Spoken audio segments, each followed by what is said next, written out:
সম্পর্কে নীরব বিচ্ছেদ তখনই ঘটে যখন এক পক্ষের সম্পর্ক কিংবা সম্পর্কের মানুষটার প্রতি উদাসীনতা বেড়ে যায়, যখন সম্পর্কে কোনো টান থাকে না, সম্মান কিংবা বোঝাপড়ার কোনো বালাই থাকে না। নীরব বিচ্ছেদ মানেই পরস্পর আলাদা হয়ে যাওয়া নয়। যখন একজন আরেকজনের প্রতি দায়িত্ববান বা যত্নশীল থাকে না, কেউ কারো পছন্দ অপছন্দের তোয়াক্কা করে না, তখন শারীরিকভাবে আলাদা না থাকলেও মানসিকভাবে দুজন আলাদা হয়ে যায়।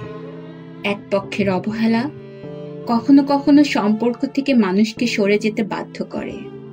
নিয়ম করে কথা না বলা, দেখা না করা, দিনের পর দিন অবহেলা মানুষকে ভালো থাকতে দেয় না। এক সময় না এক সময় ঠিকই বাধ্য করে সম্পর্ক থেকে সরে আসতে। সম্পর্কে নীরব বিচ্ছেদ খুবই ভয়ানক ব্যাপার, যেখানে এক পক্ষ তার নিজের কোনো দোষ না রেখেই সটকে পড়ে, আর অপর পক্ষ অবহেলা অপমান সইতে না পেরে নিজেকে সরিয়ে নেয় মাত্র।